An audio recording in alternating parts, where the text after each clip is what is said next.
All right, I'm this calling is Paul the September. also. This is the September 21st meeting of the Flood and Erosion Control Board.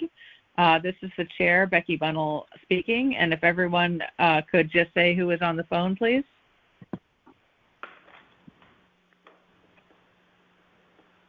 Peter Wiswell. This is Dick Mahusky here. And Prue O'Brien.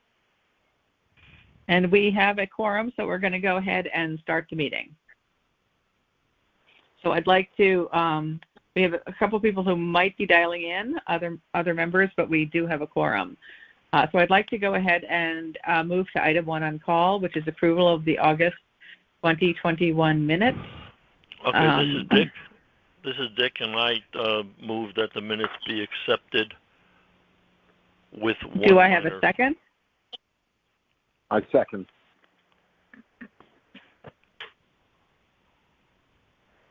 All right, so this is Dick. I have one minor comment / correction. Is on item 4 on call at the bottom of page 1, the second line says the GIS map has, and the is struck out. So it's either is or has. Prue, you can pick whatever one you want because they I both think if is struck out, same. it's supposed to be has. Okay, has fine. Has is fine. Okay, so let me ask again, do I have approval for the minutes as edited as discussed? Are we voting or do we need another motion? Can I have a motion to approve the minutes with that correction? As amended. As amended, okay, so this is Dick, and I make a motion that we approve the minutes with that one minor correction. And I second the motion. All in favor, say aye. Aye. Aye. Okay, the minutes are approved. Thank you very much. We will move to item 2 on call. So Flood and Erosion Control Board Master Plan Timing and Next Steps. Dick, I know you were going to write an updated master plan. Yeah, I actually started working on that today. Don't everyone have a heart attack.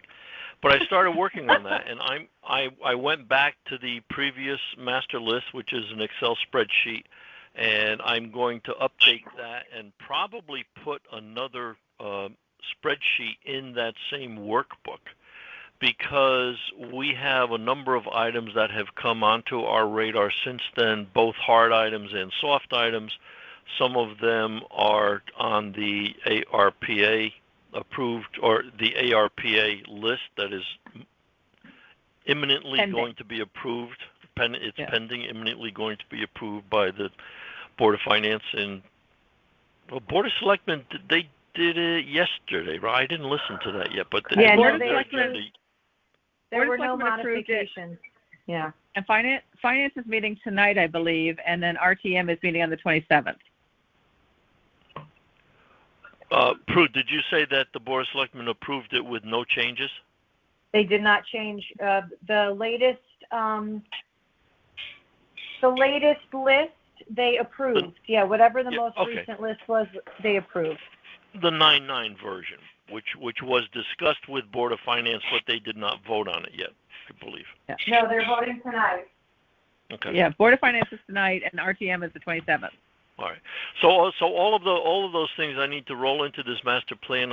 As I get that done, I will circulate it to all the members of our board. The other real impetus for this is we being Becky and me and Bill Hurley and Laura. We're going to have a telephone conference with the folks at Circa next Wednesday to go over our list, because they're looking for projects that they can start focusing in on, because they have some grant money to do stuff with. So we're going to talk to them. They're talking with many / most of the shoreline communities to see where the best chance of success to do some of these projects lies with the grant money that they're expecting or they have, and I'm not exactly sure which. We will know more after the meeting on Wednesday. And just as a comment, if anybody knows or cares, Dave Murphy, who heretofore has worked for Malone and McBroom and has been the project manager for many of the projects and studies that we've done in the town. He has moved on from Malone and McBroom, and he's opened his own consulting firm, but his first gig with a substantial client is with Circa. So he's working with/for Circa for probably the next 18 months. They got some grant money to hire more bodies, and he's one of them.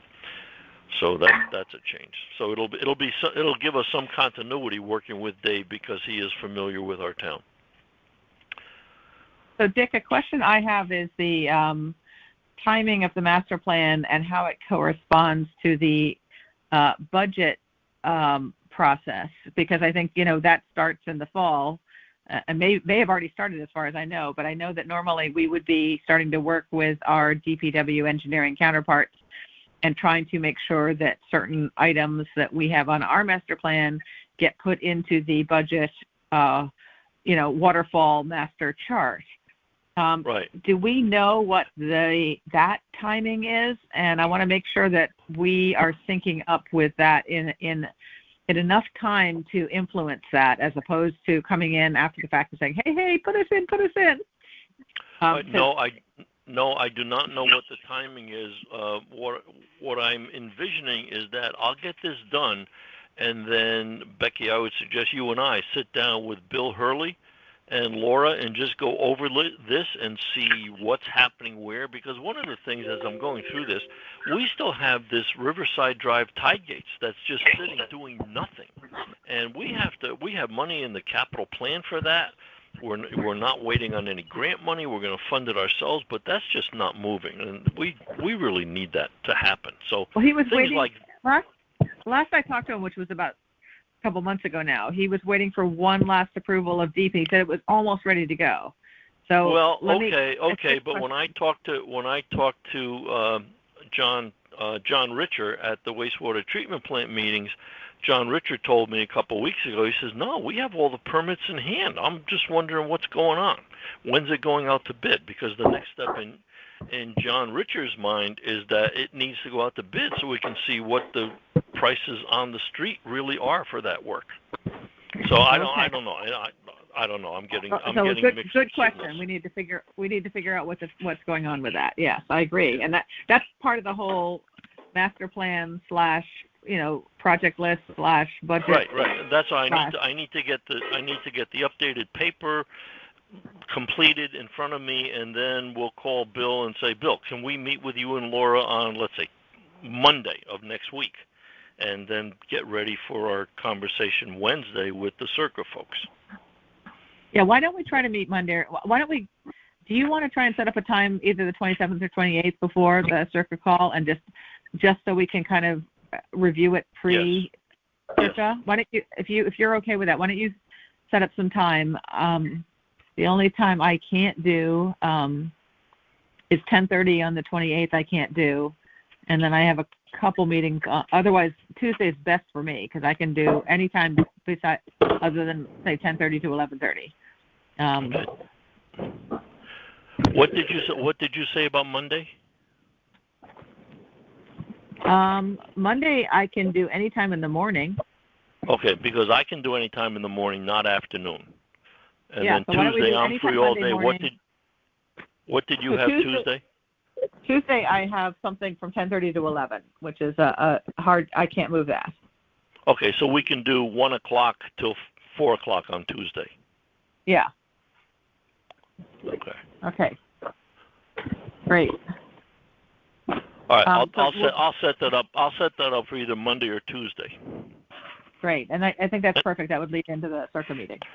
And I guess Bill and Laura, and I'll give Bill the choice to see if John Marsilio wants to join. Yes, and also if he wants, I'm going to pronounce her name wrong. Mega? Mega. What's our? Is Mega. it Mega? Yeah. It is Mega. Okay. MEHGA, Mega Jane. So maybe Mega. Is she related to Neil James? Yep. Uncle. Oh, really? Oh, good. Uncle Neil. All right. Yep. All right, so ask if she. I mean, Bill will make the call who joins, but right, obviously any who he feels is appropriate is welcome. You saw my email. I may have just sent that to you, Becky. I forget, but I had a conversation with Laura because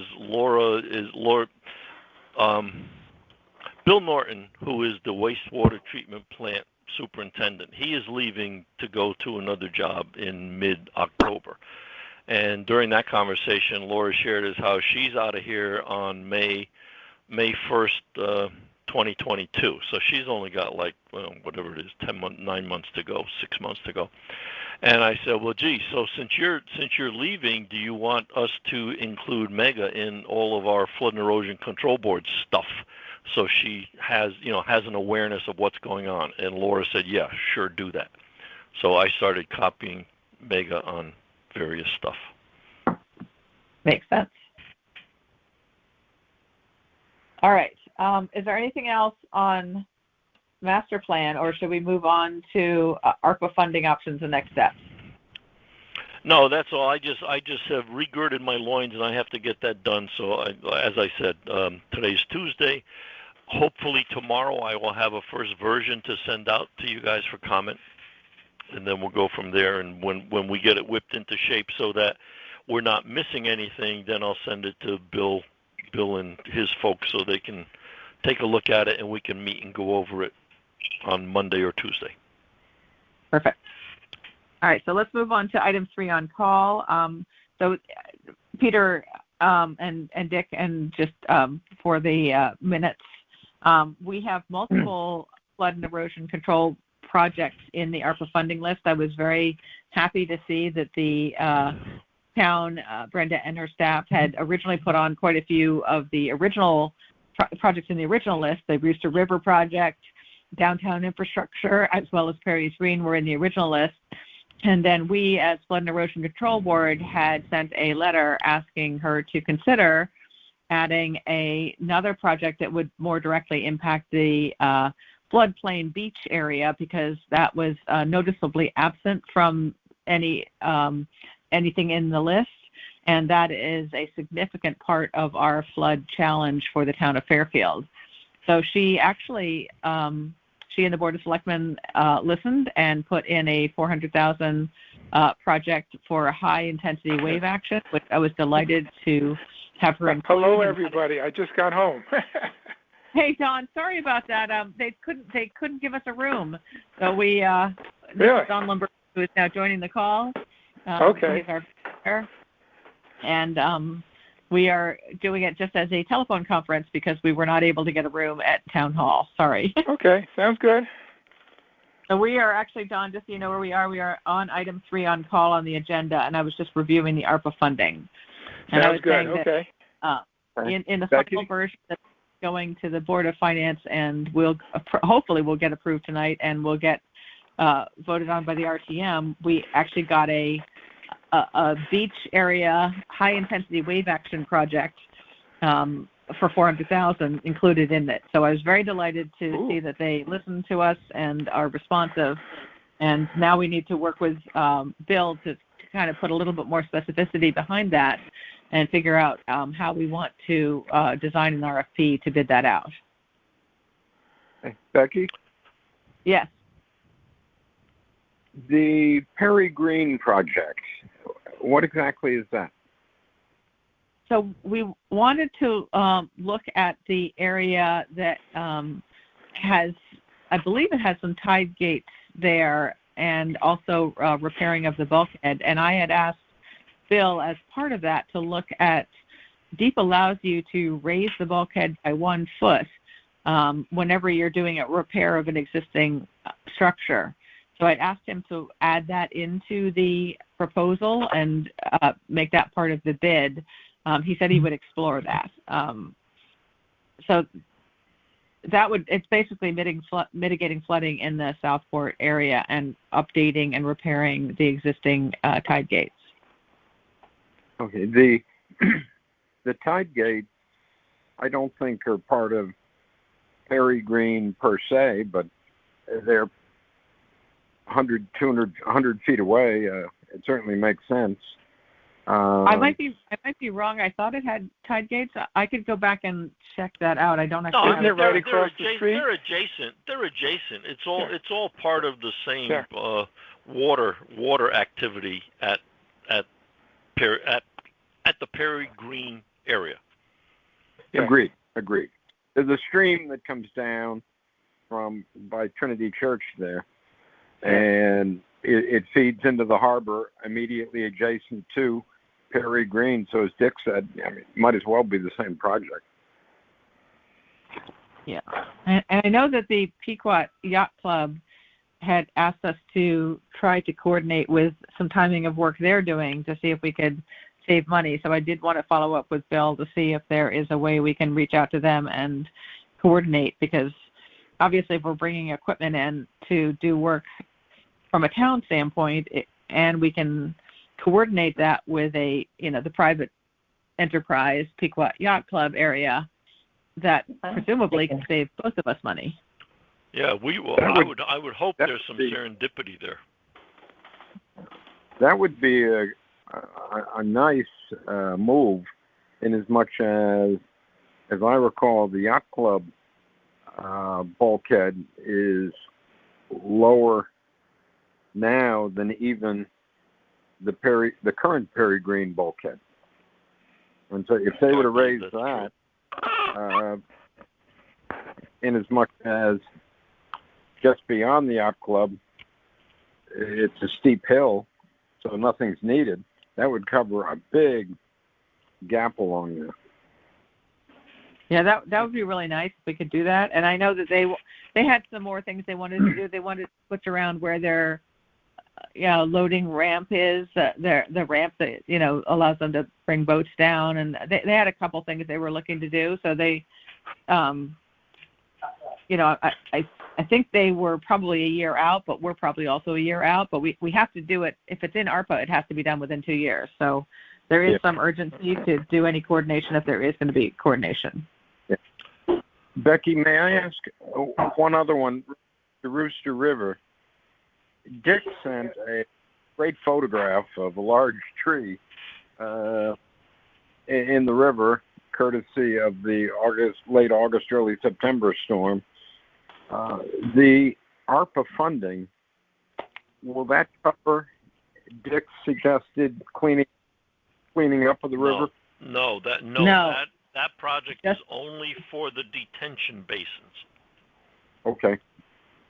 Yeah. Well, Dick, and there's some, and just to give some update on that, there, Bill Hurley has been working with the city of Bridgeport because some of the detention basins, they need to coordinate with the city of Bridgeport, and Bill has asked Bridgeport to pay some portion of the funds, and there has been some level of receptivity. I'm not sure where it stands, whether they've fully agreed or not, but hopefully we will be able to reduce the $3.2 million that we've put into ARPA if Bridgeport can cover some of the funds, and that allows potentially more ARPA funds for other projects. Right. Then, Becky, showing my ignorance here, Dick suggested cleaning up of the debris in the river. Does that just get taken care of by DPW and the town budget? They had done that in 2018. They had done some cleanup. I don't know in this more recent storm what has been budgeted or what's planned. Dick, maybe you do. No, I have no idea, and I mean that's the purpose. The purpose of me sending that on to Bill Hurley. Did I copy Marsilio? Yeah, I copied Marsilio and Cotel on that because I know, like I said in the email, I was driving around there the day after it happened over on Limbrook, and Cotel was standing there talking to one of the DPW street foremen. So he's aware of that specific location with that. So, and this is up to DPW. It's like this is what they should be doing, but they don't work for me, and I don't have the budget to massage and try and get something done for nothing because they don't give me any money. That I've done that in my career, and I don't want to do it anymore. It stinks. It's a tough row to hoe. But yeah, I mean that's normal routine operations to keep the stream bed with a good cross section so it can handle the storms, the stormwater. So that was a word to the wise. And I mean one of my thoughts is that our board is sort of like a watchdog for the public, like, hey, DPW, are you going to do this? Or are you going to say, no, we're not doing that? I mean, tell me one way or the other.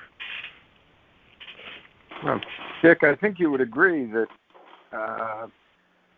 you put $3 million plus into the Rooster River project as suggested, and then you don't get the debris cleaned out properly. That's a classic 3 steps forward, 2 steps back. Yeah. Yep.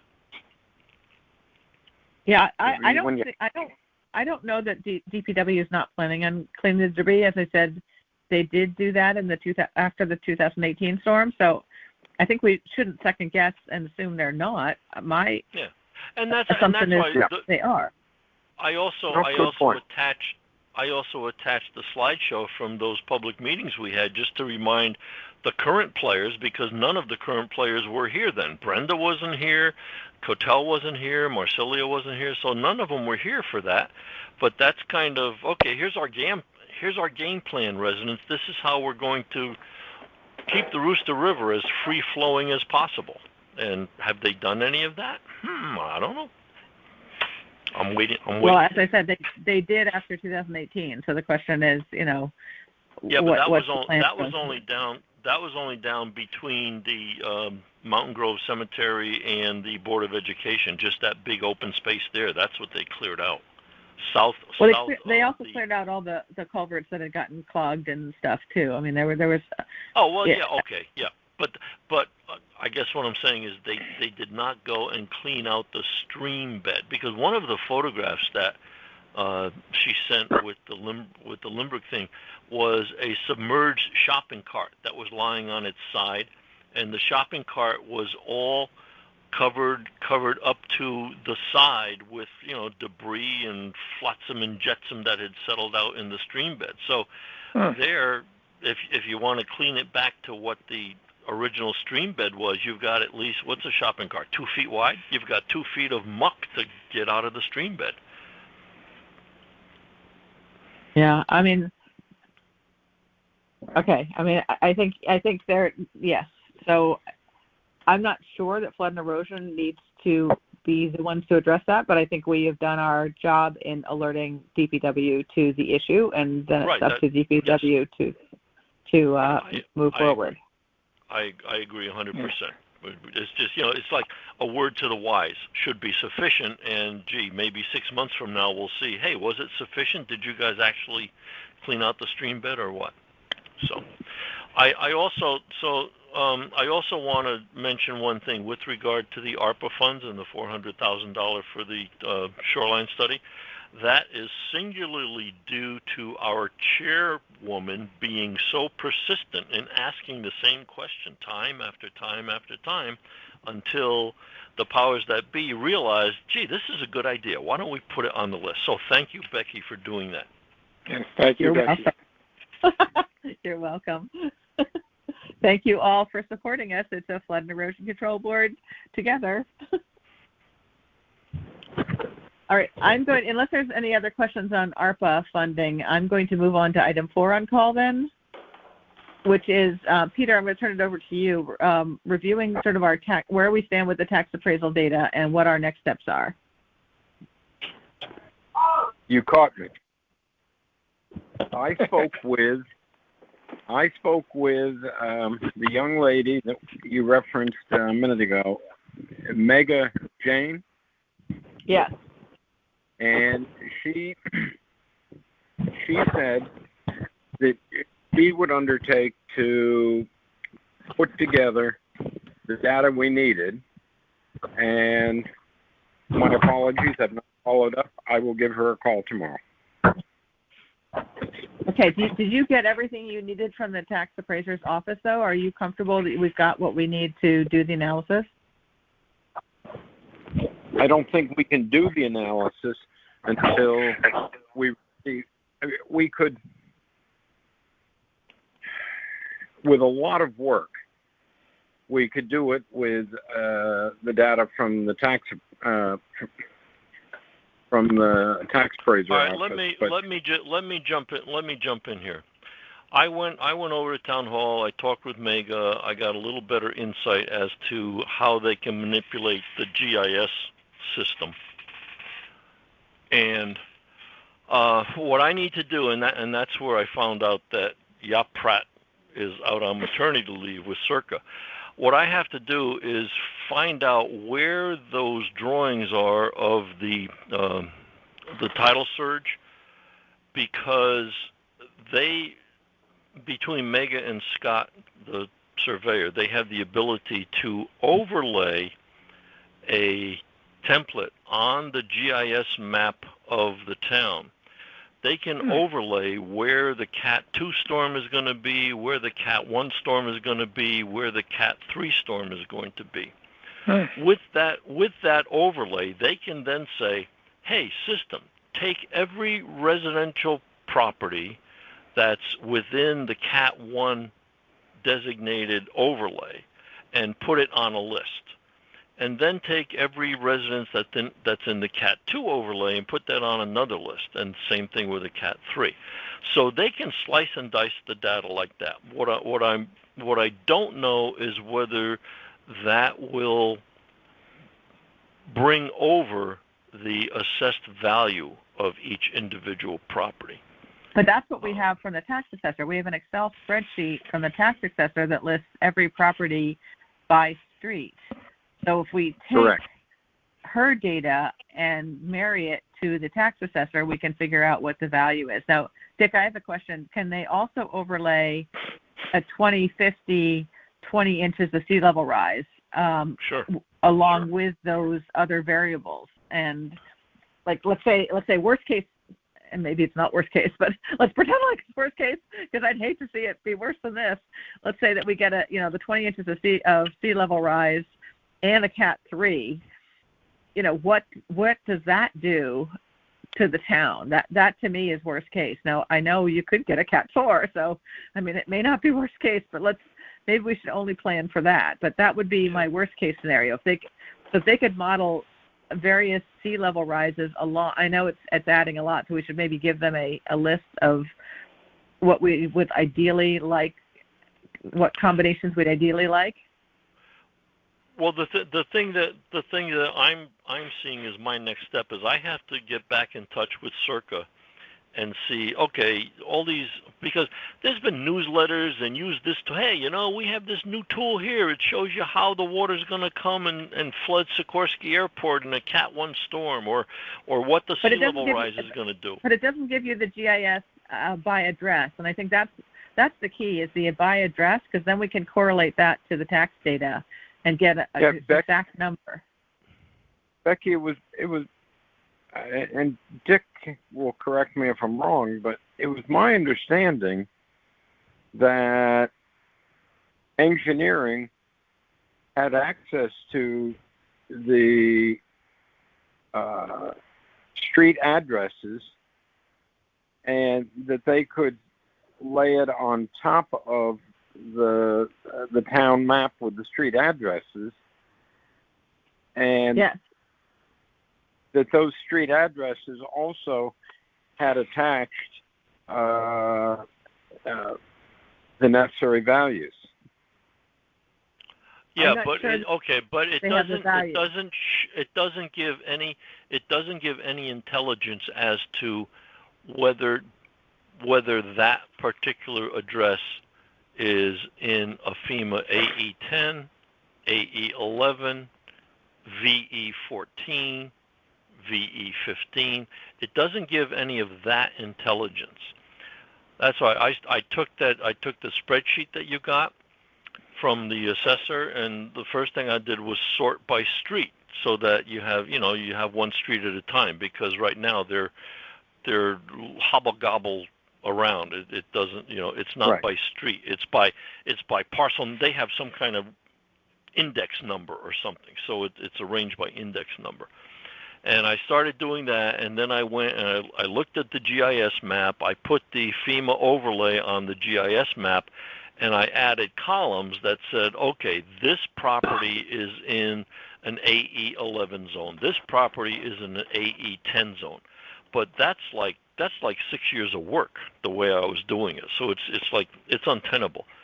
So that's when I talked to Mega, and she said, if I can hook her up with some kind of a map that has geospatial coordinates, whatever that might mean, if I can hook her up with some kind of map that shows Cat 1, Cat 2, Cat 3, she can take that overlay and put it on our GIS map so that overlay encompasses all of the properties that are in the Cat 1 area, the Cat 2 area. And then she can probably sort those residences into the various buckets, and then we can somehow get the assessed value on them, and add it up and say, okay, we have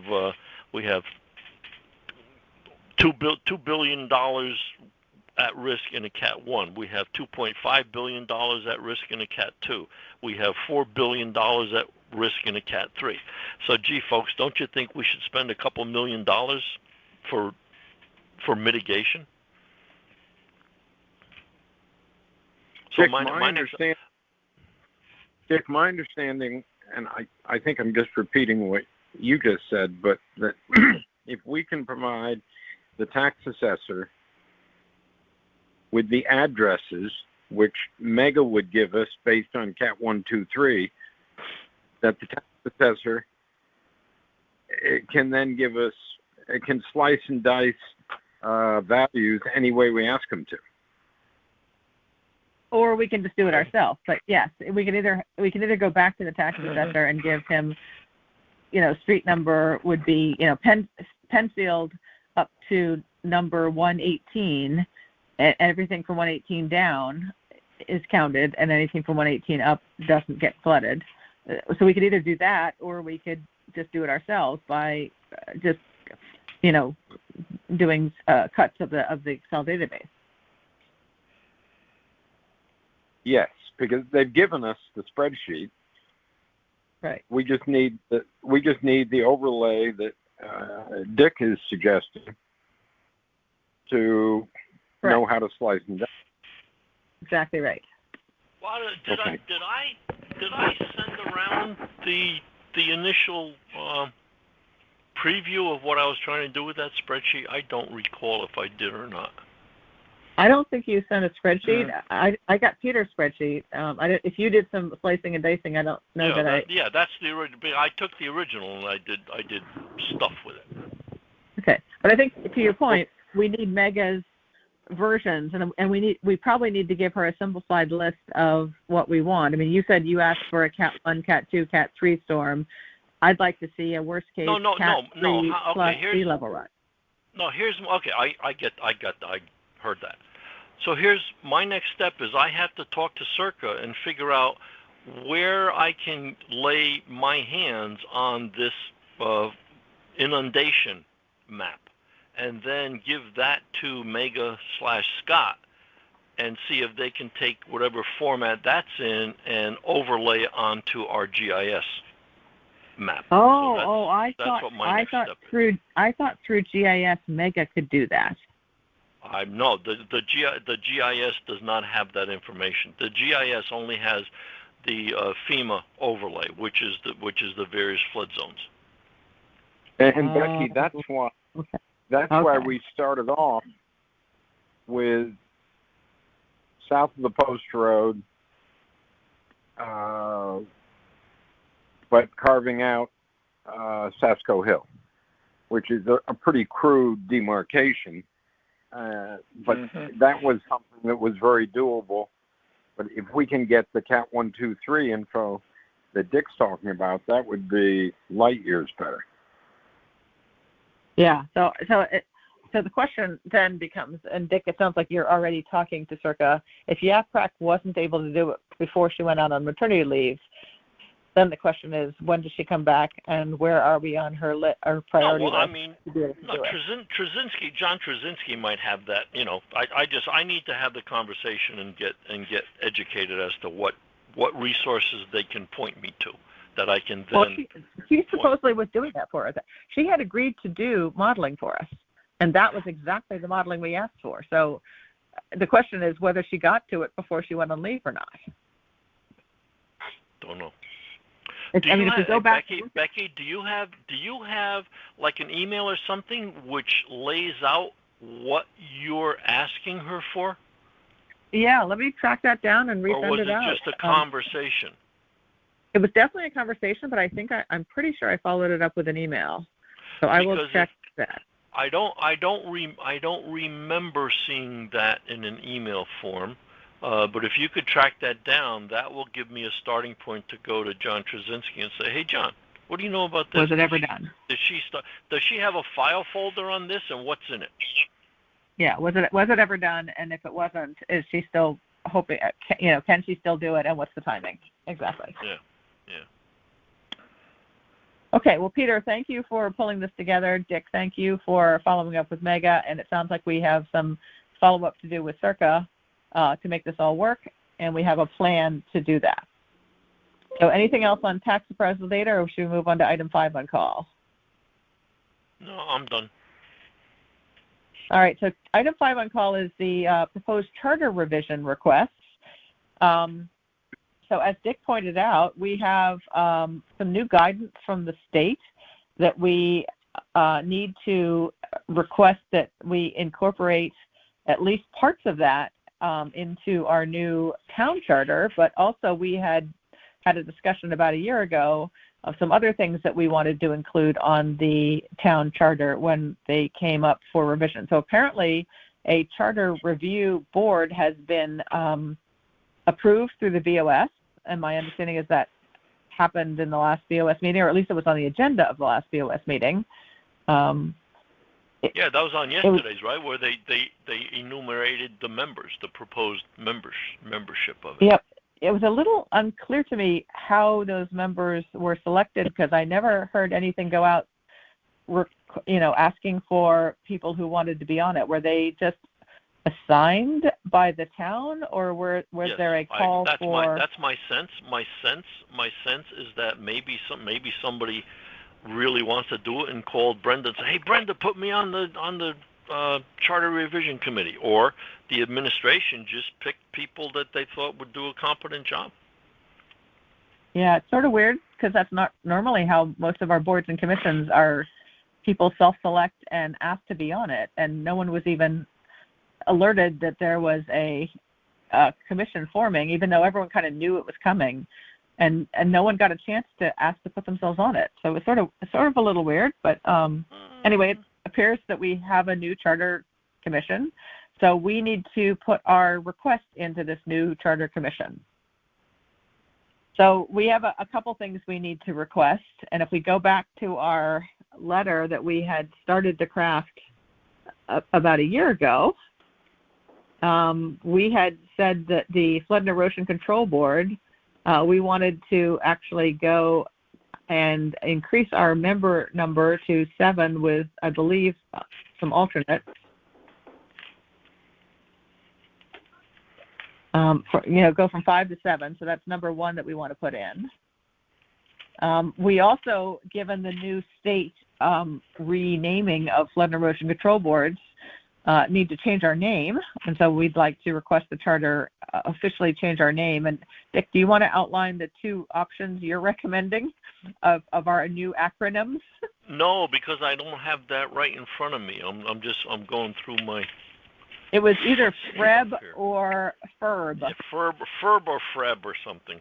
FERB or FRED. So basically, the key is that the state has expanded the remit of Flood and Erosion Control Boards to include the word resilience.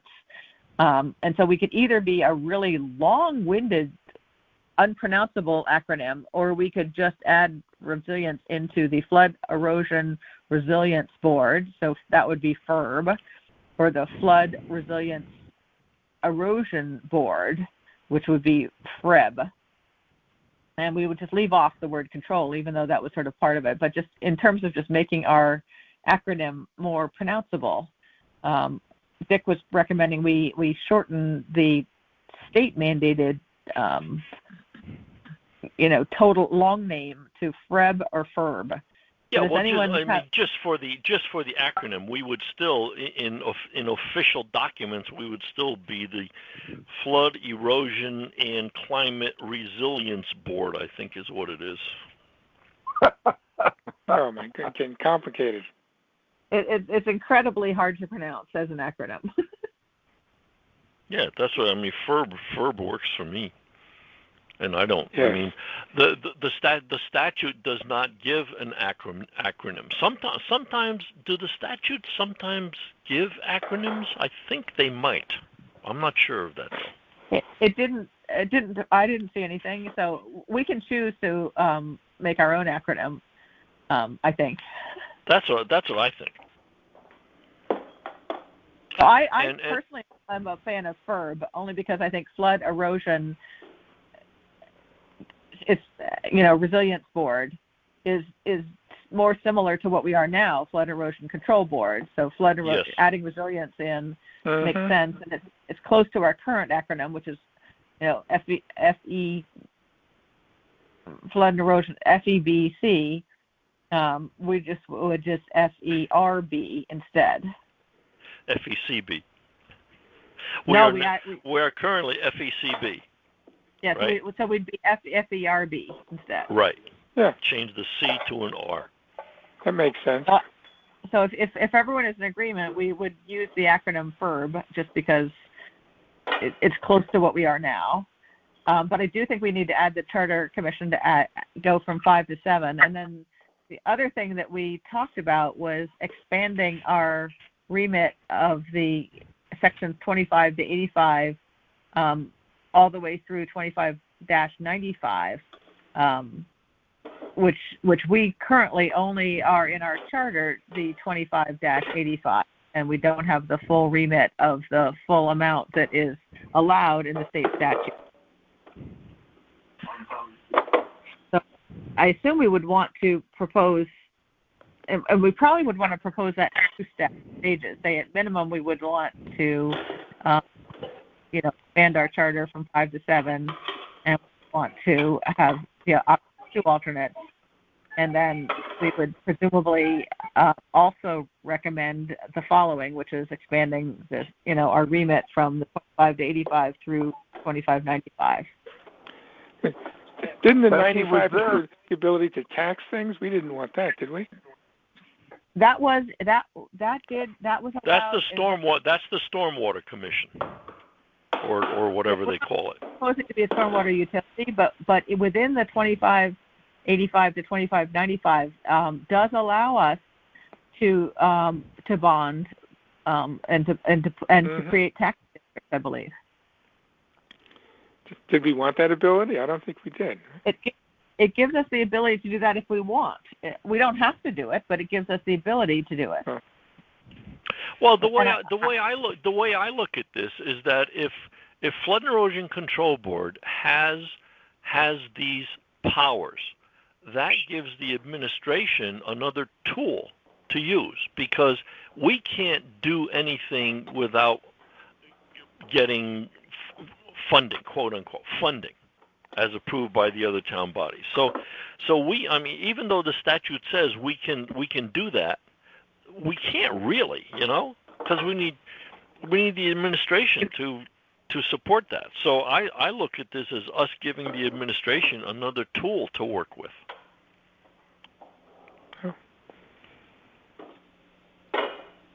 Because you're not going to.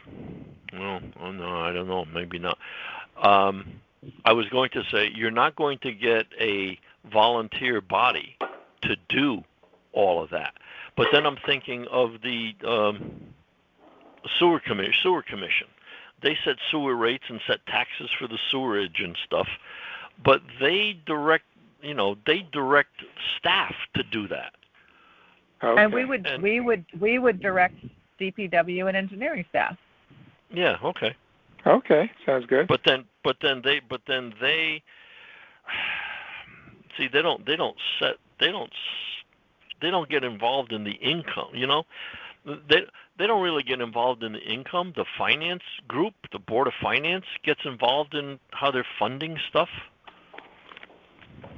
I don't know. It's not. As you can see, it's not clear in my mind.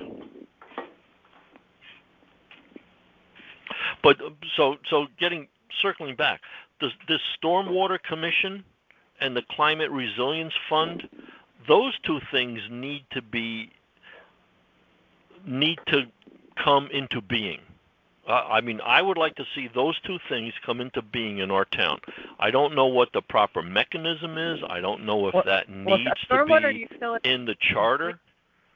So a stormwater utility is a completely separate entity from Flood and Erosion Control Board. And what the stormwater utility is it allows towns to set up a separate body which would become a stormwater utility, and that body has the power to tax districts in order to collect funds to repair and replace stormwater infrastructure. That is completely different, and that's already being done right now by our engineering department and DPW department. So if you look at the waterfall chart, we had $500,000 towards repairing stormwater infrastructure in this last budget that was approved. So our DPW/engineering department has already been doing what a stormwater utility would do without creating taxing districts. They have done it through just putting it into our normal budget process. The reason the stormwater utility worked is they did 4 towns were approved by the state to do trial runs of stormwater utilities. And the way the stormwater utilities did the taxing is they assessed every homeowner based upon the level of permeable or impermeable surfaces on their lot. And then that tax was used to update and repair stormwater infrastructure across the town. So I don't know, Dick, I don't know that we need one or not. I mean, I think if we're already as a town doing it, I'm not worried about it. If we weren't as a town doing it, I would 100% agree with you that we need to do it because our stormwater system is underserved for the amount of water that we are getting with these more intense rainfalls. But the fact that our engineering DPW department is already addressing it, I guess the question for me would be to ask, the Bill Hurleys and the John Marsilios of the world, are we doing enough, and is the town giving them enough budget to do what they need to do to get our system and infrastructure to a place where it needs to be? And if they're not getting the budget that they need, then we need to think about putting a stormwater utility in. But the stormwater utility it's a big deal, and it taxes the whole town based upon a model that is a level of impermeable surfaces.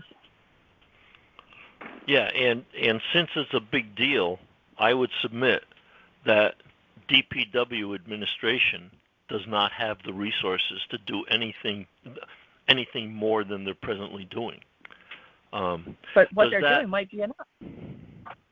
Well, but they're not looking into that. They're not looking into a separate revenue stream to support that. That revenue stream being proportioned among the people, among the properties in town, according to what value that particular property gets out of the stormwater infrastructure. It's actually not based upon the value that they get. My understanding is the way the model it's worked in. I want to say it was Old Saybrook was one of the 4 towns. I'd have to go back and look at the state description, but there were 4 towns that did this, and it's based upon percent of impermeable surface, not the value you get from what stormwater is going to help your property. So it actually has nothing to do with whether your property will benefit. It has to do with impermeable surface of your area, on the assumption that those all get rolled up into a budget that then gets put into improving the infrastructure throughout the town. It may or may not relate to what you actually benefit from. Okay. But that not the stormwater utility, that also encompasses shoreline stormwater protection, right? It's not only inland. It encompasses everything, but right now on the waterfall chart, the pump station actually has updated the storm drainage system for at least the floodplain is already included in that $25 million that has been put onto our waterfall chart. So the floodplain area upgrades are in the waterfall chart right now, or at least the ones that have to do with the pump station. Let me rephrase that. Right. But what Bill described to me is that we've been slowly but surely, as a town, upgrading our stormwater infrastructure. I mean, we certainly started out with pipes that were too small for the amount of rainfall that we're currently experiencing, but that slowly but surely we've been putting an amount into every single budget and upgrading sections of our stormwater infrastructure. What I don't know is how far along we are in that plan and whether we need something, more draconian like a stormwater utility, which would tax more people and get more money, or whether the process we're doing will ultimately lead to a much improved stormwater system for Fairfield over time, and it's already kind of in place. But I think that's something that, Dick, why don't we put that onto our meeting with Bill and Laura that we were talking about for Monday, Tuesday? Why don't we add that as an agenda item? Okay. Somewhere in that conversation, some participant has to be familiar with what the statutes say. And Becky, you sound like the most knowledgeable at this point in time. And I read through it, but I need to read through it a couple more times to see what's really there in it. And I would suggest that Bill Hurley has not read through it at all. Okay. Well, then maybe we'll put it on the agenda and see where it goes. But circling back to the Charter Revision Committee, I think for our next meeting in October, we should get some kind of update revision of what we had put together before. Yeah. So why don't we does anyone want to take the lead on putting together an updated document that we would propose, that we would review as a board and then send to the Charter Revision Committee? Yeah, I'll do that. Okay, Dick, for the October meeting, we'll put together a updated version of document that we put this together about a year ago now, actually, but we would just update that based upon the new statutes. Yeah, Dick. My recollection is that we've already done 2 or 3 drafts on that document and had considerable discussion, although I can't remember what the discussion was exactly. Would you kindly circulate the latest revisions around, and if anybody has any recollection after they read it, they can shoot it over to you? He did that about a week and a half ago, or maybe it was only to me. Did you send it to everybody? Say that again? Maybe it was only to me, but I think he definitely sent something about a week and a half ago. Me? Okay. You? Dick sent you? Didn't for you charter for charter revision? No, I don't remember. Didn't you send out what we had done a year ago?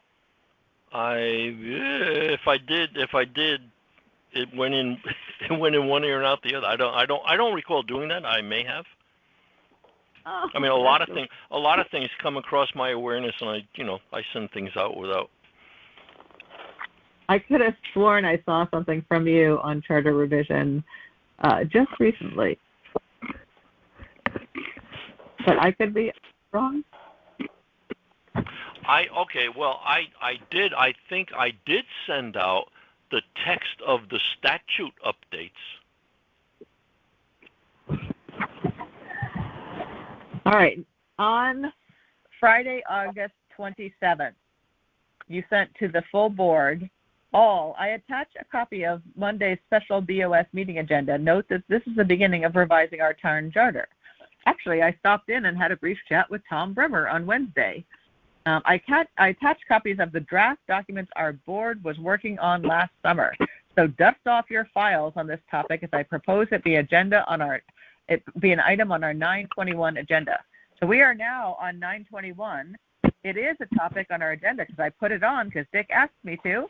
And in that email of August 27th, he attached our proposed changes as well as the letter, a draft letter to the Board of Selectmen, as well as but this was all prior, just so you know, this was all prior to the state statutes being changed. So we need to update this to reflect the updated state statute. Right. So if everyone... The new statutes were effective on July 10th or 9th or something like that, I think. Yeah, and he did not include that. So if everyone could go back to look at their August 27th email, or you know what, I'm gonna re-forward that to everybody. Okay. And that was. I didn't remember I was so good. You were so good, Dick. You were so good. But you know the funny thing about that anecdotally, because I stopped in to see Tom Bremer and say, so what's the deal here? And he agreed with my take that it's all controlled by the state statutes. And I subsequently went back and found the statute and whatnot. But he said, and after I realized at the Board of Selectmen meeting that they're establishing this commission, I thought back and I said, he had like a little twinkle in his eye, like, well, I'm not gonna give him a heads up that we're gonna start that in a week, but lo and behold, they started it in a week, so it was serendipitous timing. Okay, so the other thing to go along with that is, I do recall sending around the text of the applicable portions of the new statutes that were issued. That was a long time ago. You might have included that in that. That was in the email. That had to be in July. Rachel says it would be convenient if we because they weren't effective until July. Does that work for you? Well, this was August 27th that you sent this note. Yeah. No, I'm talking about the text of the new statutes of the statute amendments. Okay. Yeah, thanks. Okay, Mark, take care. All right. Have a good night. You too. Because the text, in order to see what we want to do with charter revision, you have to understand what the statute allows us to do. Right. So Dick, you're going to, let me just rephrase what our action is coming out of this item number. Everyone's going to read the August 27th draft from a year ago and comment on it back to Dick. Dick is going to incorporate the new state statutes into that draft that we did about a year ago and provide an updated charter revision recommendation to the board for our October meeting. Right. Also, I will send around the text of the new statutes that I believe apply to this. Perfect. So can anyone who has comments either on what we did a year ago and or the statutes that Dick is going to send out, please reply all to everybody just so everyone can be in the loop, and then Dick will incorporate all comments in a formal revised charter that we will vote on in October. Okay. Okay. And you can also, you can also call me and we can chat about whatever you want to chat about. Because I personally find that easier to do because I can't type for beans. Well, yeah, but then no one else knows on the board what the comments are. But that's fine. But then one of the parties will put the net result of the conversation on a piece of paper. Okay. Perfect. Just so that the back and forth, and two heads are better than one, can do that on a phone call, not with emails going back and forth. Okay. So I'm going to move on to item 6 on call, because I think we have a plan for charter revision for our October meeting that we'll vote on. Item 6 on call is any old or new business, and I was going to actually just give a quick update on Ash Creek as one of the items, and then I think there was something else we wanted to do also, but let me start on Ash Creek. So for those of you who are not aware, there is a group called the Ash Creek Conservation Commission who has become very active of late and is having meetings with Circa, with MetroCog, has had 2 meetings with DEEP and all of the town engineering and conservation staff, and has included the Flood and Erosion Control Board and the engineering departments. And they've basically been trying to create awareness of an erosion issue in the Ash Creek area where the sand spit that is, I think, 25% owned by Fairfield and 75% owned by Bridgeport, and the Great Marsh Island behind it have been severely eroded. They have shown pictures where massive amounts of erosion have occurred over the past 15 years. A large part of that was due to storms such as Sandy and Irene, but they are also postulating that a large part of it was due to the dredging that the town of Fairfield did for the marina in 2019, in that the dredging, while it was consistent with the DEEP permits and was done absolutely in accordance with the approved DEEP permits, was wider and deeper and took out more material than had been done in previous dredging. They're saying that that has contributed to the erosion of the sand spit, and their concern is that once the sand spit erodes more and gets to the point where it erodes to the point where the Great Marsh Island behind it starts to erode even more, that many homes back in that whole Ash Creek estuary area will be now at risk of direct wave action and will be at risk of flooding and inundation. So they are asking the town of Fairfield to do 2 things. They are asking the town of Fairfield, working with Bridgeport, although no one from Bridgeport seems to be responding to their inquiries. They're very willing to have both towns contribute, but so far only Fairfield seems willing to listen to them. They're asking the town of Fairfield to remediate the impacts of the dredging by putting some sand, basically beach nourishment, back onto the sand spit and possibly on Great Marsh, and then planting to hold that sand in place while we do a phase 2, which is probably more of a modeling study to understand long-term how to harden, if you will, or create a more resilient sand spit for the future. Well, I'm not convinced anything unnatural is happening there. Well, they're saying that because we dredged, we eroded the sand spit more. But so the dredging was no different than 10 years ago, was it? Yes. Yeah, the dredging was actually twice as much. We actually took out a lot more material in the 2019 dredging than we had in the 2008 or the 2013 dredging. We've dredged several times over the past several years. But didn't they use the same permit? It's not bigger than the previous permit. The problem is that we didn't have enough budget to dredge the full amount that was authorized by the permit the other 2 times. So the other 2 times we actually had authorization to dredge the same amount that we did in 2019. We just didn't have the budget to dredge that much. So we cut it way short, and we didn't dredge anywhere near as much as other 2 times. This time we dredged. And they're willing to say, we did it absolutely within the permit. It's just that this was the first time we've dredged that amount. The other 2 times we've done under that. Well, I sent Dick a picture of the split there, from 2015 and the present one. I didn't see much difference. This is a Google Maps picture. The pictures, but the pictures are. What was the tide when you took it? What's the reference point? I mean, to the point that Brian Quinn told me when I had a conversation with him, he says, "Well, you don't really know until you get the surveyors out there and do a true topographical survey with using the same reference points." And that, and that's true.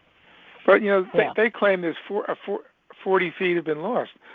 That the whole width of the channel is not much more than 40. They're saying 60 feet's been lost. Yeah, there's nowhere near 60 feet. That's almost the width of the channel. No, the width of the channel. Is there any hard data to support the Ash Creek Group's assertions? I would assume there is. Well, wait. During the meeting we had last week, one of the points they made was that, or that they stated was that, well, there's this grant that we might apply for, but before we can apply for the grant, the damage has to be remediated. And I said, wait a minute, are you asserting that we are liable for damage because we dredged according to the permit? And they said, oh, no, we're not alleging that. But yet they said the damage has to be remediated. So they're sitting there saying, Fairfield, you damaged the spit. And I'm with Don. I don't see it. The other thing, my bottom line, and I said this at the meeting. I said, well, I don't think that the sand spit, one way or the other, will have an influence on the flooding of Fairfield properties. Therefore, I don't see why this is any business of the Flood and Erosion Control Board, although it's a very worthwhile conservation project, but not Flood and Erosion Control. And Jill Vergara, who is the RTM member from that district over there on Riverside Drive, she said, oh no, the properties are flooding. And I said, I owe her, because I said to her, well, we can take this offline and I'll sit and we'll talk about why the properties flood, because I think she's talking about rain flooding, freshwater flooding, not flooding from the saltwater. But that all remains to be seen. Yeah, agreed. Dick, I have a slightly different point of view. It would seem to me, and maybe this has already been done, but that it would be worth going to the Ash Creek Association and asking them to provide some hard, measurable data that supports their assertion that there has been, I don't like the word damage, that there has been dredging done that holds the prospect of impacting the estuary. It sounds to me like that's all.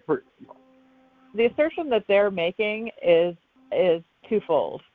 They're willing to admit that the majority of the quote unquote damage, that, as Dick mentions, damage, I'll use the word impact because I think it's a better word. The majority of the impact, they're willing to assert that the majority of the impact of the reduced geography of the sandspit was probably due to the storms Irene and Sandy. But they are also saying that there was some impact from the dredging, and that what their assertion is that by widening the channel, some of the sand that would have been on the spit sort of drifted down into the channel, just because when you dig a hole, you know how sand kind of goes down the side of the hole into the hole again? Right.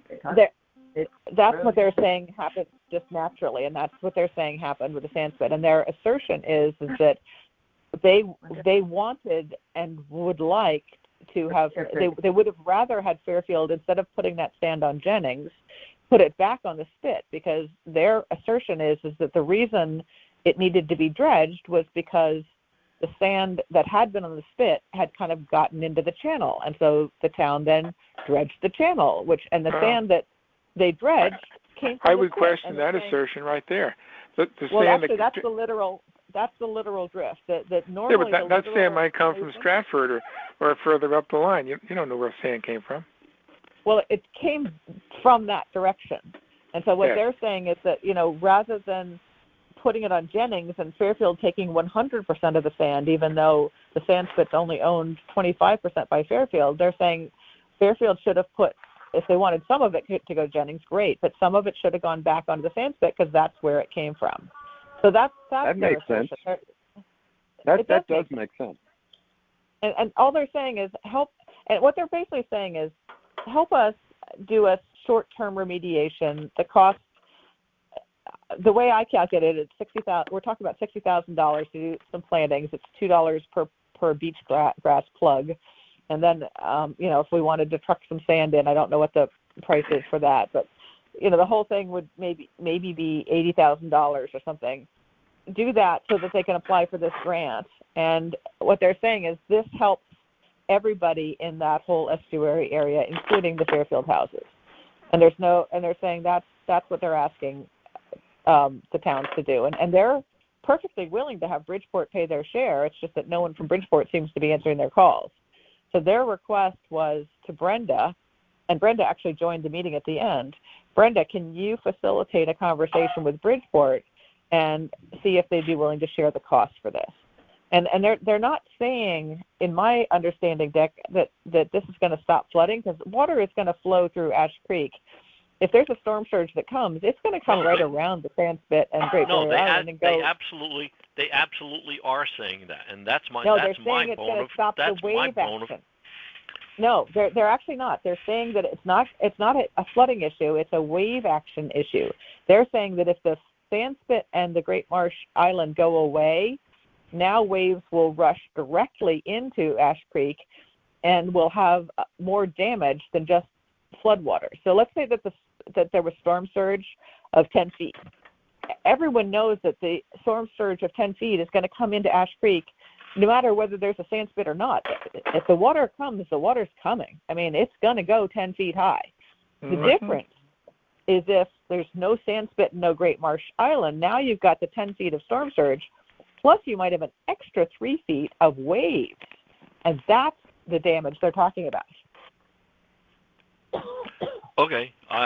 The way I listened to Donna Curran on their latest little 2-minute video, she's talking about how if the Great Marsh goes away, we collectively will lose the ability to soak up storm waters, and it will flood the residences.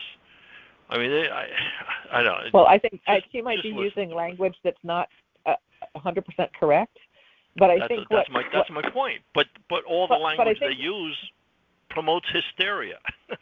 But the impact that I think she's really meant to say was, if you don't have the barrier of that Sandspit and the Great Marsh Island, now in addition to your 10 feet of storm surge, you've got 3 feet extra of wave action that would have been stopped by the Sandspit and the Great Marsh Island. Okay. I would not argue against that. That makes sense, but that's again. I'm sorry. That's not what they're saying as I listen to them. I know, but you know what? She's just using incorrect. She's not framing it the same way we're framing it. We on the Flood and Erosion Control Board understand the difference between wave action and storm surge. I think she's just using language that's not as specific. Mm-hmm. But the impact, I think we're all agreeing that if the Sandspit and Great Marsh Island were to go away, she's right, because now the waves would have nothing to stop them from rushing right into that whole estuary, and you'd add an additional amount of wave action in addition to the storm surge, and it would cause more damage. And that's the whole reason we want the high-intensity wave action study that we've asked for Fairfield, is because of that. I'm not sure the Sandspit is going away. I'm not convinced of that. Well, I think if you look at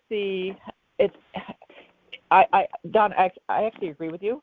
I actually think that the vast majority of the damage was Superstorm Sandy and Irene, and I think the dredging had very little to do with it, but I do agree that the dredging probably did a little bit, and I have not seen any really good information. I would like to see a pre-dredge 2019 comparable 2020 post-dredge of the same exact tide and everything side by side, because I Don, you could very well be right that the dredging had minimal, if any, impact. But until we see that, and we've never seen that, and we asked for that, she keeps showing us pre-Sandy stuff, and it's like, great, you're showing me pre-Sandy and post-Sandy, Mm-hmm. That doesn't help me. that's not helpful. They have to get a survey out there now, and then 2 years from now, put one out there and see what's happening. Well, I asked when I sent that email, and I don't know if I sent Bill a separate one or copied you all on it. when I sent that email talking about my conversation with Brian Quinn and that he did the key wrong, so the colors were wrong, and it really is 60 linear feet of reduction in the spit width. So I asked Bill, "Hey Bill, can you guys get some kind of LiDAR topographical information of the spit and do it in 2005, 2010, 2015, 2020, because the 2015 to 2020 will encompass the dredging. So, we can see a year, 2020 will be a year after dredging." And he said, he's not sure if they're available, and his guys are really up to their ears in work, so he might not get to it. And so, it is what it is. But I just go back to this is a noble thing, and you're absolutely right, Becky. If the sand spit goes away, the Great Marsh Islands is going to be pounded by waves that it's protected from now. But will that flood people on Riverside Drive more than today? Yes, it will, because the low spots will be overtopped by the wave action. I want to see if they talk about new ideas for. Anyway, so just to bring everyone up to speed, I don't think there's any action for Flood and Erosion Control Board other than to kind of be part of the conversations. But my personal point of view is we shouldn't stand in the way of negotiations between Fairfield and Bridgeport to do some small-scale remediation, and we should actually support a larger-scale way to minimize erosion, because we are the Flood and Erosion Control Board, or we are the Flood Erosion Resilience Board. I agree. And anything we can do to mitigate future erosion, particularly when another Sandy comes, because if we believe that the majority of the damage was in Sandy and Irene, which I personally do, another Sandy could do some major damage, and I do think that would impact the level of flooding that those residents would get. So to my mind, it is within the remit of Flood and Erosion Control Board to support future remediation efforts and resilience efforts, because the last thing we want is more erosion. We're against erosion. We should probably be the Flood and Anti-Erosion Board. And the ultimate mitigating factor there for the sand spit is to take the big stone revetment that exists on St. Mary's by the Sea and just continue it along that beachfront onto the spit, so that any wave action that does come in the channel will hit the big rocks and not take away the sand from the spit. Tell that to FEMA. You know that Deep will never approve that. You know that, right? Well, maybe not, because the sand sloughing off into the channel impacts the boaters. So there's a commercial reason to stop the sand from silting up the channel. Well, the Deep actually mentioned putting sills in, which is similar to extending the revetment, but the sills actually are a little bit offshore of the sand spit. And I actually looked into another thing they're called Oyster Castles, and they've been used very effectively in lots of other states. They're basically cement blocks that are shaped like a little castle that you connect to each other, and then you grow oysters on them. So that kind of keeps keeps them together, and it forms a mini little breakwater / sill that stops the waves before it gets to something like a spit. So you place it a certain amount of feet away from the spit so that it accrues sand behind it, so it builds up the sand behind the Oyster Castle barrier, if you will, and accretes sand into the sand spit and reinforces the level of sand on the spit. Plus, you get a gray-green structure because you've got living oysters, and Deep loves these gray-green structures. So this is like a win-win. So anyway, the only thing is that the distance between the sand spit and its flatter elevations and the channel / break wall that exists, that distance isn't really all that far to put a sill and have some room behind the sill for grasses to grow and stuff like that. But those sand castles, that's like a different configuration of the reef balls, like Matei did out on. It's a better version and a cheaper version. It's a lot cheaper.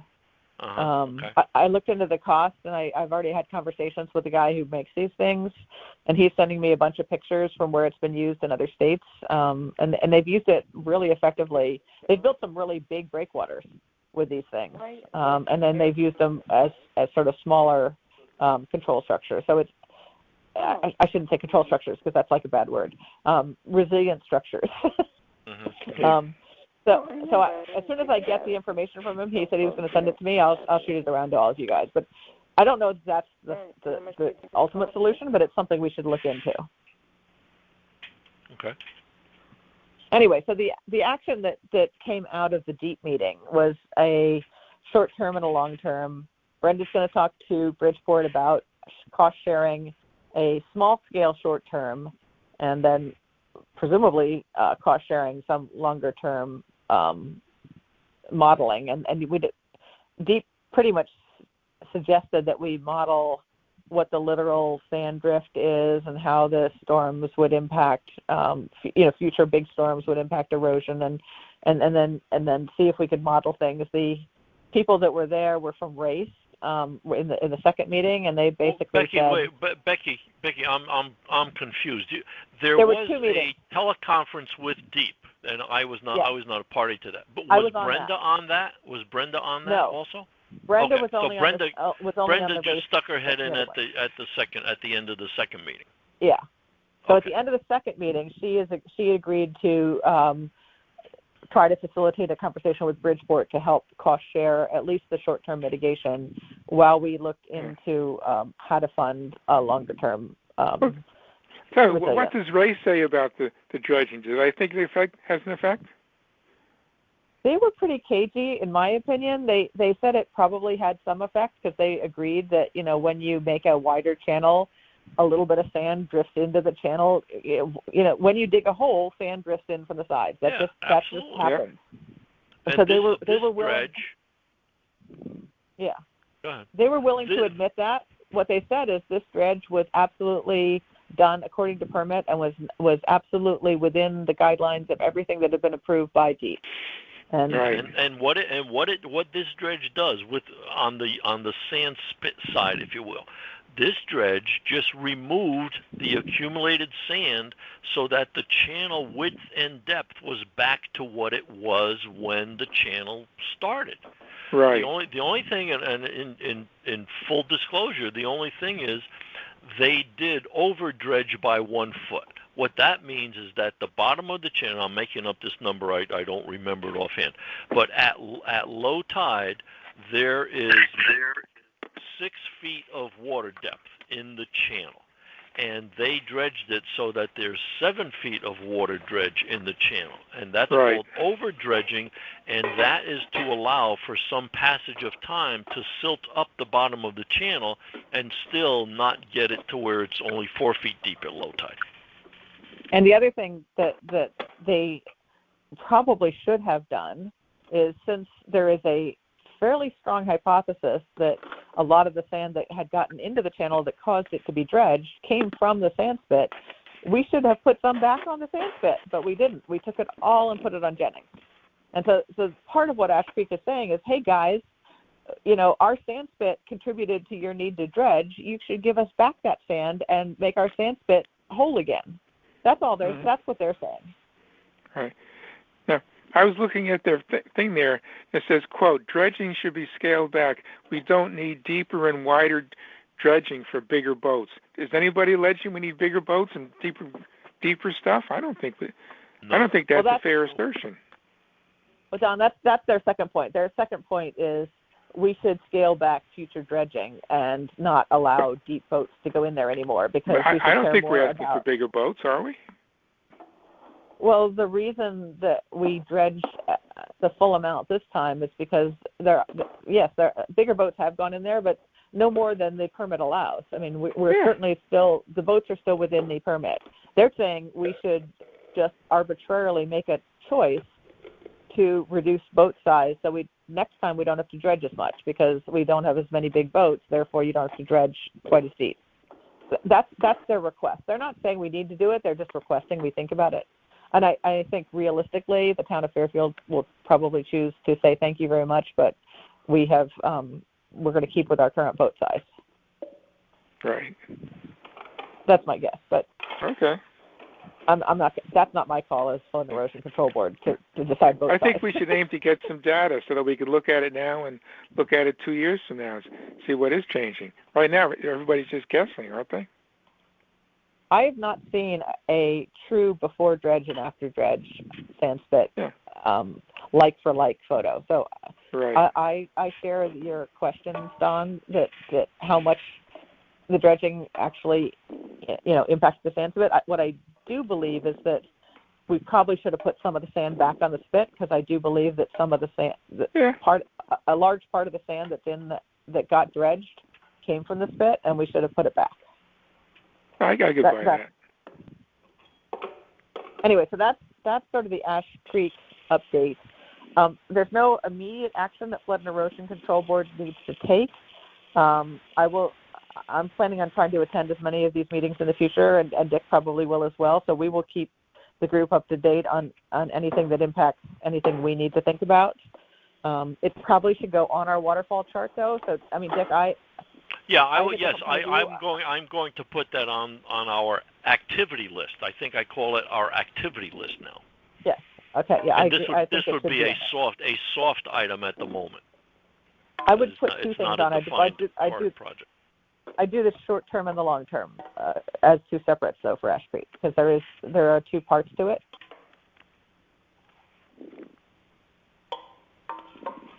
Now, is there anything else that we need to talk about in old or new business?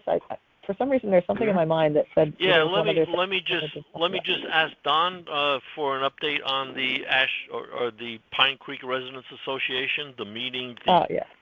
Oh yeah, no, we were going to have the meeting at the restructuring meeting was canceled or something. Yeah. We were going to have a meeting at the playground. The town closed the playground. They're upgrading the facilities there, the stuff that the kids play on. So the town closed the playground. We had no place to meet. So we're going to try to upgrade and reorganize. Have a meeting in the springtime. Okay. Or not till spring.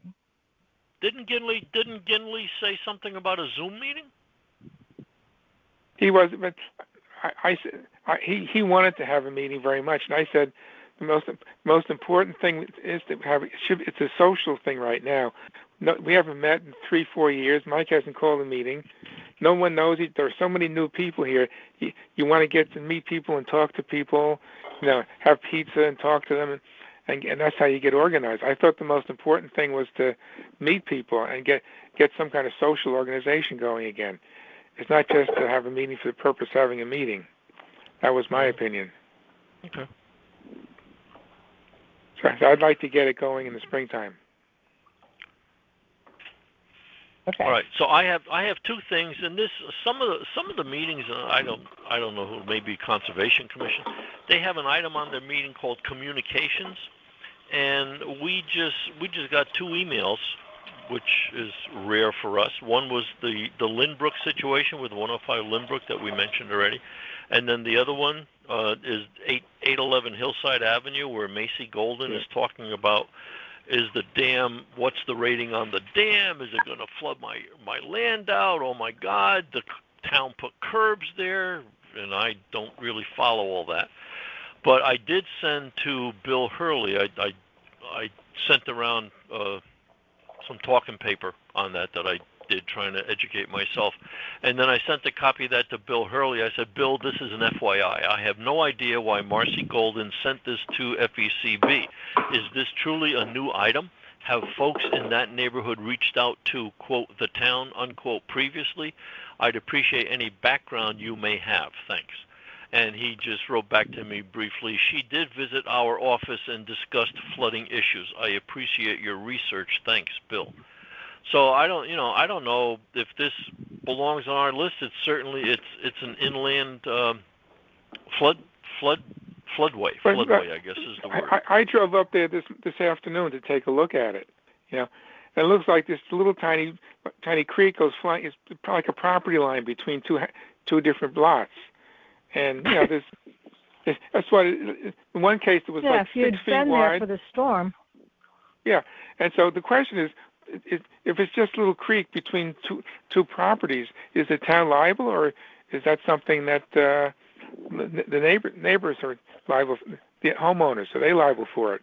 That's why I said I'd appreciate any background you may have. I don't know. I mean, it's a creek. It's a creek on private property. Yeah, that's what it looks like to me. It is not. It is not what? They're talking about me. Who said it is not? What is it?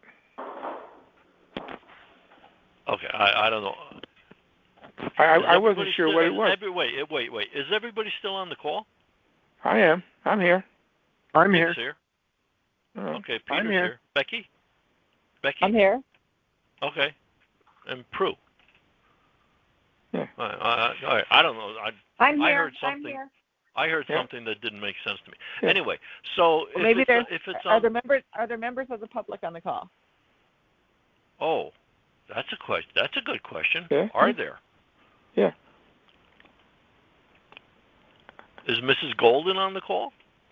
Yes, I'm here. Ah, okay. But I wasn't the person that made the comment about the creek. All right. We didn't realize you were on the call. Okay. So did you hear me say that Bill Hurley sent the response that you did visit the engineering office to discuss flooding issues? Yes, I heard everything that you said. I heard. Okay. I heard the whole conversation. Okay. So do you have any other background that you want to share with us? Yes, I do. I mean, the Sleepy Little Creek is normally a sleepy little creek, but we had a 7-foot high torrent of water, and I would really like somebody to come up and see what happened. And I mean, a lot of the houses flooded. We've been flooding at big storms for a while now. Well, where does the water get backed up from?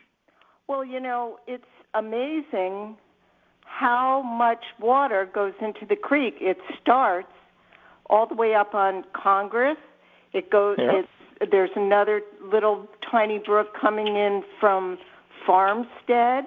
There's water coming down from Bronson down Old Academy. It all goes into that little tiny pond in the woods there, and then works its way back out through Greenfield Hill Road and into a tiny little creek, but it's coming from every direction. And I would love people to come and look at it with me. Yeah. But we had, we have lived here for 35 years. We have an 8 to 10 foot drop down where the creek is, and it was above the top of that, above the bridge in our backyard. It's a grass bridge. Yeah. And, it was more 7 to 8 feet high, and that we had our house, we use our house there. A lot of people have basements there, but that's our living space. And it was within 4 feet of our house, and the river was taking a turn right towards our house. Well, I drove around there, and if you go further south, it looks to me like the creek goes down to where the Greenfield Hill, those commercial buildings are. There must be some kind of a piping underneath those commercial buildings. It comes out south of it. Is that true? A person that had, I believe it was $27,000 worth of flood damage at the bottom of Bronson Road, where there's so much silt in the little tiny brook that the brook is taking a turn towards their house, and it's only about 8 feet away right now. I'd love you to see that area, and I would really like, I mean, you're poo-pooing the fact that I'm making a big fuss about the dam, but when water is coming in from every direction into that, bermed mud dam, I don't think it's out of the question to wonder what the, how good a dam it is. No, I'm Mrs. Golden. I'm not poo-pooing anything. That's why I asked the town engineer for some background on this, because I don't know if that dam, because that's on Audubon property. That little pond there is on Audubon property. That. So I don't know if that dam is like registered with the DEP. The way I understand it, every single dam in the state, the homeowner or the owner has to have the dam looked at by the state. Okay. And in looking on the Google Earth at your property area there, it seems that there is a dam across the brook on your neighbor's property to the south, perhaps. Well, I wouldn't really call it a dam. There's a waterfall there, but I wouldn't really call it. No, it's just a waterfall. A waterfall is. But yet the water is higher on one side than the other, right? By like 2 feet, maybe. No, it constantly runs. Okay, so then I don't know what constitutes a dam. Is that little dam not a dam, but the dam up on the Audubon pond, I went back because it's in concrete, there, is a I dam? went back I don't know. into the pond up on Old Academy in Mine Hill, and you can still see the places where it overtopped. I mean, it's a big, giant berm, and, I walk there all the time. It's usually way below that, but it overtopped all the,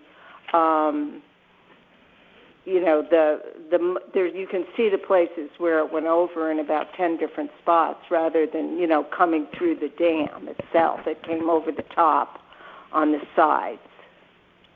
And it's not really that I'm not worried about the dam, but what I'm worried about is if there's some way in these huge events to do something. I'm not a professional, but to do something about the water. I mean, we had 3 sump pumps going, and like I said, the water was 4 feet from our house.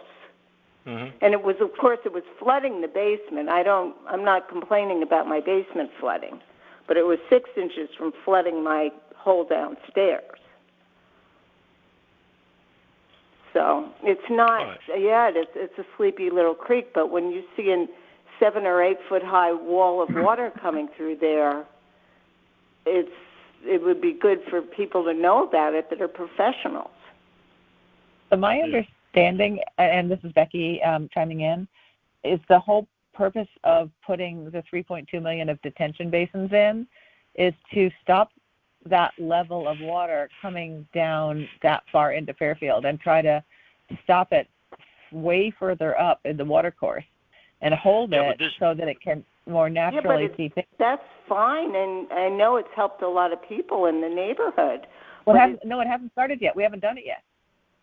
In other words, that hasn't happened yet. That the whole point of doing that is to try to stop that degree of water getting down into our Fairfield houses. So we stop it way further up and hold it up there so it can naturally seep into the water. So we're still going to, let's be honest, these more intense rain events are still going to cause more water coming into our town, coming off of Trumbull shopping plazas and impervious services and stuff. But the more we can hold that water in these basins and keep it from creating these 7-foot walls of water, as you mentioned, that's the whole point of doing these detention basons. And I haven't heard anything about that. I don't know anything about it. Yeah, so that project has been just for for clarity, the ARPA funds. Wait, just for clarity, the detention basins, that project along the Rooster River, that's one thing. Where Ms. Golden is, that is the Mill River Basin. So all of that water winds up going to the Mill River. That's on the western part of town. Correct. So it's disassociated from the Rooster River flood. Correct. Okay, so it sounds like we might need to do something similar for Mill River then. Well, I don't know what they're doing at the Rooster River. It's a heads up that we really have something going on here, and I would really love. Yeah. Okay. Well, like I said, we got your email. Thanks for sending it. That's why I sent it on to Bill Hurley to see what kind of awareness they have of. Was it Brownsbrook? Yes. Okay, Brownsbrook, and so he is aware of it. I'm going to personally pursue this with him to educate myself as to what the whole dam situation is. Does the deep look at that dam on the Audubon property every 5 years, every 10 years? I don't know. I asked Mr. Hurley if he would go, and if I could accompany him. He said he would, but I would welcome anybody from Flood and Erosion that would take the time with me to look at it and to see the areas. I still have the all the flotsam and jetsam hanging from my deer fencing in the backyard, which was 2 feet high. So, Mrs. Golden, would you share your telephone number with me? I can give you a call, yes, I'd be happy to. maybe, for instance, Don and I might take a flyer out there one of these days and take a look with you. I would really appreciate that. So, what's your number, please? 203-520-6289. And because I'm going away for a week tomorrow, I'll give you my husband's number. And that's 203-260-1621. And his name is John Golden. So is he going to be around? Yes. Okay. All right. I'm going away for 1 week, and I'm around tomorrow morning until 12 o'clock, so I'd love to meet with you. But, there's a couple things. There's the way that the water comes down. Several of the neighbors have also had a lot of water. And I have a list of people, and I would like to gladly show you how high the water got. Okay. Yeah, well, that's why for continuity. I'm just sitting here thinking for your continuity on this topic, I would think it better that we hang out with you for an hour and look at all this stuff rather than your husband. So, but then in a week, will everybody have cleaned up the flotsam and jetsam, and it won't be as dramatic to see?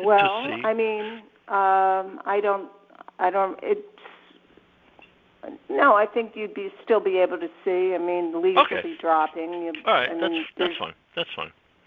So let's leave it like that. Don, are you still on? Don? No? Don went to sleep. Oh well, I don't know. All right, so I'll get together with Donna. We'll tag back up with you, and we'll take a look. And in the interim, maybe I'll get educated from Bill Hurley as to the whole dam situation. I would really appreciate that. And I don't know your last name. All right, I'm Dick Mahusky, and I'm the Secretary of Flood and Erosion. Okay, and Becky, I've heard you speaking a lot. Could you give me your last name? Bunnell, Bunnell, and I'm the Chair of Flood and Erosion. Okay. All right, well, I'm really happy that I stuck it out till the end to talk to you. And I would really welcome a walk looking. It wouldn't have to take too long, but just so you get an idea of we can do what that. It was like. Yep. Thank a lot. Will do. Okay, thank you. Thank you. Bye. Bye-bye. All right, so we did get communications. I didn't understand that was Mill River. Thank you for clarifying that, Dick. Yeah, it's over on the west side. Yeah. So, is there any other old or new business that we need to discuss? No, that's all I have. And now, Don, are you still on? No, Peter, you still on? Yes, sir. Okay. Prue, you're still on, right? I am. Okay. Okay. All right. So I'm going to propose that we close the meeting unless anyone has any other comments or new or old business to discuss? No, I second the motion to adjourn.